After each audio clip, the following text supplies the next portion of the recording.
최근 한국사 강사 전한길 씨가 보여주는 모습이 너무도 낯설게 느껴집니다. 과거에는 민주주의를 강조하며 비상계엄을 미친 짓이라고 강하게 비판했던 그가 이제는 윤석열 대통령 탄핵 반대 집회를 열고 헌법재판소를 협박하는 발언까지 하고 있습니다.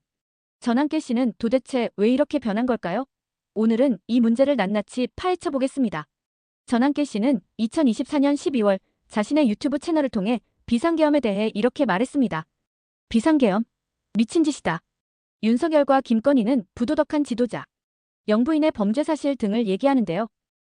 그래서 첫 번째는 어제 제가 생각해 보니까 왜 이런 비상계엄까지 왔을까에 대해서 저는 이런 생각이었어요. 제가 전에도 영상 때 수업 시간 늘 해왔던 지론이 지도자는 언제나 도덕성이 반듯해야 된다. 그래야만이 나는 강사지 않습니까? 선생이기도 하고. 그래서 학생들한테, 잘하는 친구들한테 너희들도 정직하게 살아라. 정직한 지도자가 돼야 된다. 노블레스 오블리주를 늘 이야기해 왔습니다. 지도자는 지도자다워야 되고 도덕성과 어떤 능력, 인격이 다 그죠? 완비돼야만이 지도자 되고 국민들에게 모범이 되는 거 아니냐. 특히 정치 지도자들은 많은 국민들에게 말 그대로 지도자지 않습니까? 그러면 거기에 걸맞는 도덕성과 능력을 다 겸비한다. 늘 이건 지론입니다. 언제나. 그런데 문제는 왜 이런 일이 발생했을까 생각해 보니까 전부 다 부도덕한 사람들의 그 지도자 때문이라고 저는 생각해요. 첫 번째는 비상기업의 잘잘못을 따진다면 개인마다 평가는 다를 수 있겠지만 팩트만 말씀드리면 비상기업 승부 가장 잘못됐죠. 이거는. 그럼 윤석열 대통령이 자유로울 수 없습니다. 이에 대해서.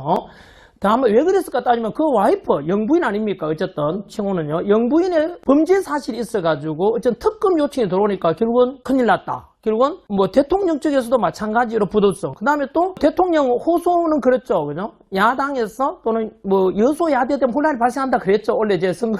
그대로 나타난 거죠. 그냥 늘 이야기했듯이 정치 지도자는 모범을 보여야 되고 존경의 대상이어야 돼요. 그런데 불구하고 지금 국민들이 정치가를 꺾고 걱정하고 있잖아요. 정치하는 사람이 국민을 걱정하는 게 아니고. 그래서 제발 좀 기도하기를 괜찮은 정치 지도자가 좀 나와서 대한민국을 이끌어줬으면 좋겠다. 자, 오늘 선생님 나름대로 비상계엄 이후에 비상계엄은 1, 2, 3, 12월 3일.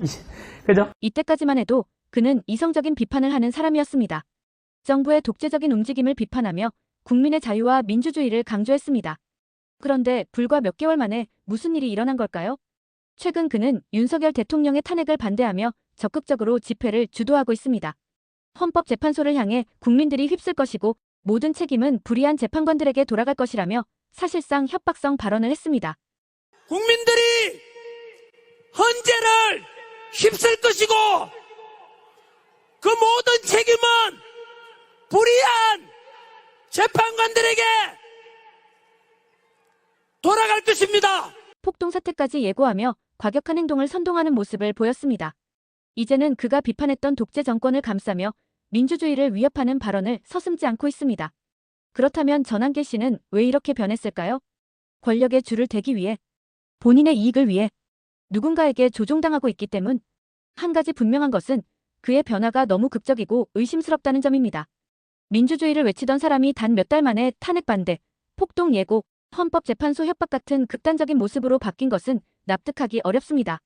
전한길 씨는 이제 더 이상 예전의 전한길이 아닙니다.